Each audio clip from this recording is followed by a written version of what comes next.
కేవలం 7,999K up to 10 kgs వరకు బరువు తగ్గి అధిక బరువు నుంచి వచ్చే ప్రధాన సమస్యలను దూరం చేసుకోండి. సూపర్ హిట్ కాంబినేషన్ విడిపోయింది అంటూ వార్తలు వస్తున్నాయి. ఆ డైరెక్టర్ కొట్టిన హిట్స్ కి పాన్ ఇండియా ఇమేజ్ రావడానికి ఆ మ్యూజిక్ డైరెక్టరే కారణం. ఒక్క మాటలో చెప్పాలంటే అతనే బలగం. ఈ సక్సెస్ఫుల్ కాంబినేషన్ కి బ్రేక్ పడిందంటూ వస్తున్న వార్తల్లో నిజమెంత? ఇంతకీ ఆ సూపర్ హిట్ కాంబో ఏంటో చూసేద్దామా? సుకుమార్ డెబ్యూ మూవీ ఆర్య నుంచి పుష్ప 2 వరకు డైరెక్ట్ చేసిన ప్రతి సినిమాకు దేవిశ్రీని మ్యూజిక్ డైరెక్టర్.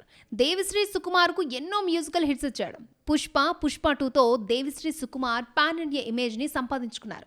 దేవిశ్రీ లేకుండా సుకుమార్ను ఊహించుకోలేం. కానీ ఇప్పుడు పుష్ప 2 విషయంలో జరిగిన కొన్ని సంఘటనలు ఈ కలయికకు ఫుల్ స్టాప్ పెట్టిందంటూ కథనాలు చక్కర్లు కొట్టాయి. సుకుమార్ దేవిశ్రీది సక్సెస్ఫుల్ కాంబోనే అయినా పుష్ప 2 బీజిఎం విషయంలో క్రియేటివ్ డిఫరెన్సెస్ వచ్చాయి. దీంతో కొన్ని సీన్స్ రికార్డింగ్ వర్క్ ని శ్యామ్ తమన్తో చేయించాడు సుకుమార్. పుష్ప 2కు దేవిశ్రీ అదిరిపోయే ఆల్బమ్ ఇచ్చాడు. టైటిల్ సాంగ్, ఫీలింగ్స్, కిసిక్కి, జాతర సాంగ్ దేనికదే అన్నట్టుగా సినిమాను మ్యూజికల్ హిట్ చేశాడు. దేవిశ్రీ చిరంజీవి కాంబోలో 4 సినిమాలు వస్తే 2 సూపర్ హిట్ అయ్యాయి. ముందుగా వచ్చిన శంకర్ దాదా ఎంబీబీఎస్ కు పాటలు ప్రాణంగా నిలిచాయి.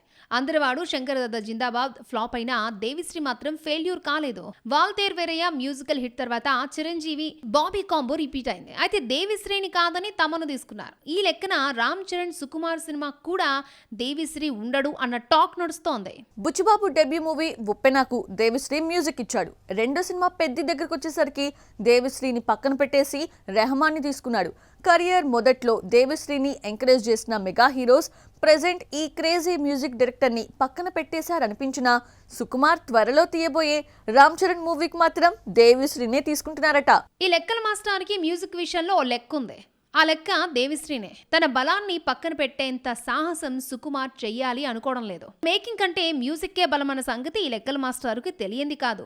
దేవిశ్రీతో వచ్చిన 1-2 క్రియేటివ్ డిఫరెన్సెస్ తో తన ఆయుధాన్ని పక్కన పెట్టేసంత తెలివి తక్కువవాడు కాదు సుకుమార్. సుకుమార్ చెక్కుడికి సంవత్సరాలు గడిచిపోతున్నాయి. పుష్ప 2 రిలీజ్ కి ముందే రామ్ చరణ్ సినిమా ప్రకటించారు. రంగస్థలం వంటి బ్లాక్ బాస్టర్ తర్వాత హిట్ కాంబో రిపీట్ కావడంతో హై ఎక్స్పెక్టేషన్స్ ఉన్నాయి. పుష్ప 2ను మించిన కథ కోసం లెక్కల మాస్టర్ టీం తెగ కష్టపడుతోంది. ఈ క్రమంలో నెలలే కాదు సంవత్సరాలు గడిచిపోతున్నాయి. బౌండెడ్ స్క్రిప్ట్ రెడీ కావడానికి ఇంకొక 4-5 నెలలు పడుతుందట.